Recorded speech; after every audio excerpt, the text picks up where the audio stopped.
Hey guys, Mia Anstine here. I was just about ready to make a recipe, and as I was doing it, I have a new grinder that attaches to the KitchenAid, and I'm opening it up, and I think I want to share that with you and give you a review on what I think about it. Stay tuned, I'll be right back. Okay, so the box kind of shows what all it comes with. I had just unwrapped it and I had just started to read the instructions when I decided to share this with you. But we've got some parts here that I need to unwrap, and then we'll get it attached to the grinder. Okay, so let me get you set down so you can hopefully hang out and unwrap this with me. It's really cool because it's all just mini parts from the big commercial grinder. So see the blades in there. This will unscrew, I'm sure, like most grinders do. The blades inside.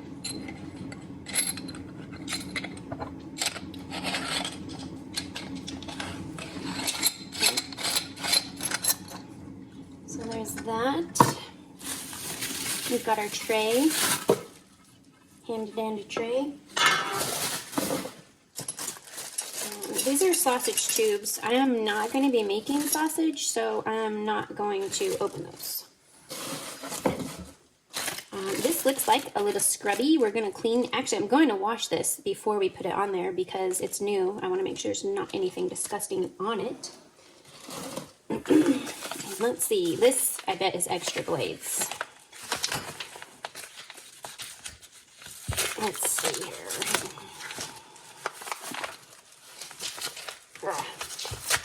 I'm pretty sure it's one of those ones there, which will give us a different thickness of grind and texture.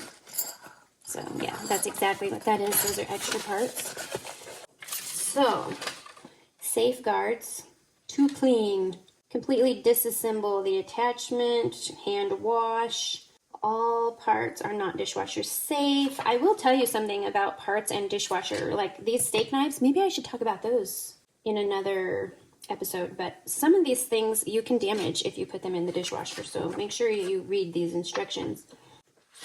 So let me get it washed up and then we'll attach it. Okay, so we've got all our parts here, but let me show you how I have it set up. So this is the locking ring, and I'll loosen the locking ring. Then here we've got, these are grinding plates, and as I said, these kind of will adjust the size of how your grind comes out. So I've got a grinding plate. I'm going to start with this bigger one, but I may end up going to this smaller one, if you can see that there. That's how we'll start out. But inside here, we have the actual blade. You see that there? That blade has sharp edges on all four of the points. That attaches in here to the grinding shaft, and that shaft, you can see, has like a squared end here. That squared end is going to slide into the mixer. From experience with my other grinder, you want to make sure that it all lines up. So that's squared onto the shaft, the blade is, and then the actual plate, it has to go onto the shaft, and then it has these notches there, and those notches need to go flush. And that's so everything lines up. We don't want it to strip out and get metal and ruin our meat. After that, we put the keeper ring back on and snug it down. And then, like I said, there's that squared shaft is going to go into the mixer. So let me turn this a little bit. I have it locked down so that I don't accidentally hurt myself or something crazy. But it says to unscrew this keeper screw here, and so counterclockwise, righty-tighty, lefty-loosey, and then it says to pull this cover plate off. So that is just the cover plate, keeps it clean, keeps debris out of there.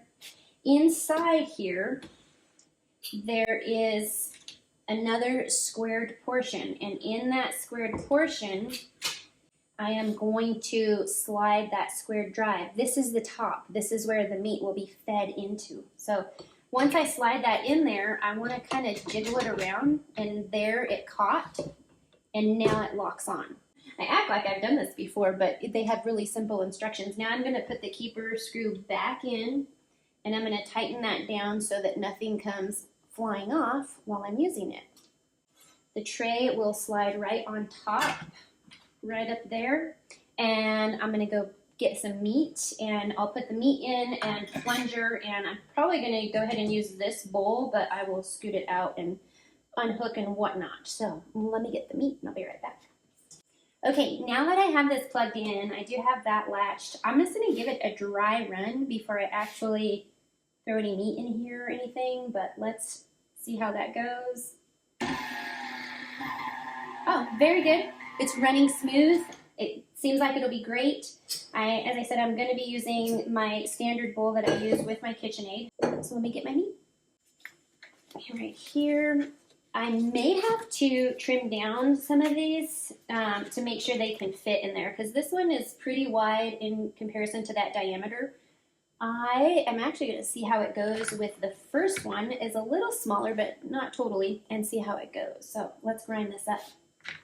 And I'm going to grind it in here. I've got a grinding plate to start out with, and I may go down to a smaller one just depending on the texture of the grind. So let's see how it goes.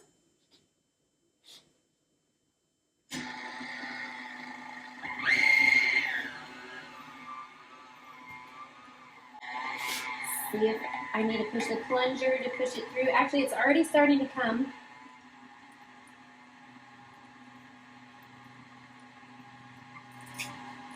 It is doing a fine job. It's doing an outstanding job. I'm going to try this bigger one next.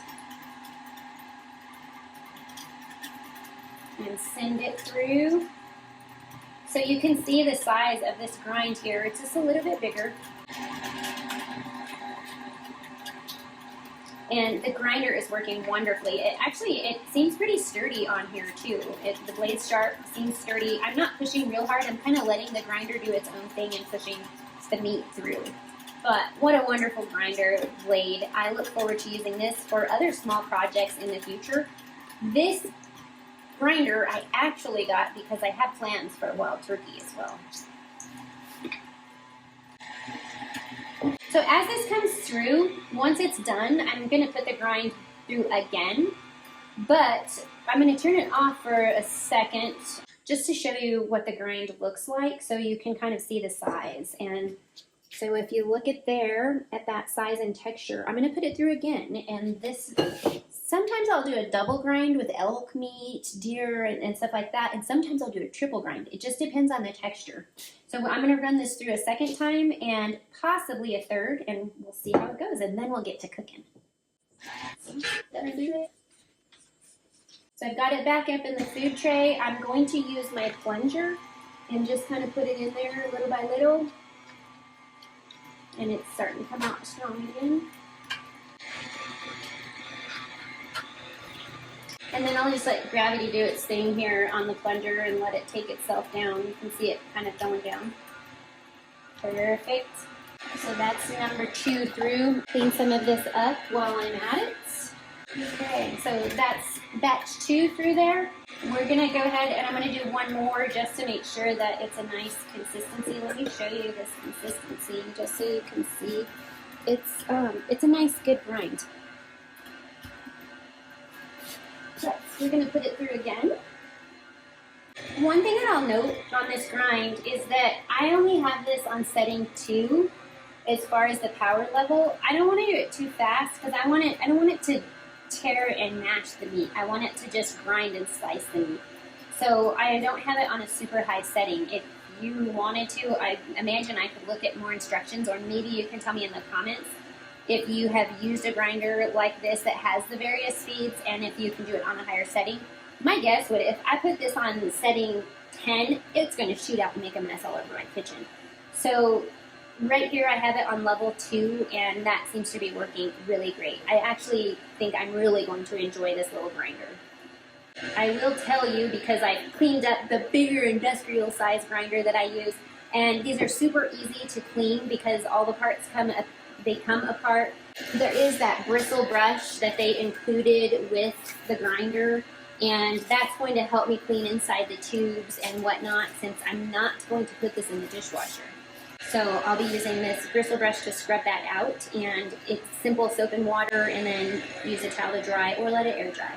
But my thoughts on this is this is a wonderful grinder. I really do like it, and I hope that you learned a little from that.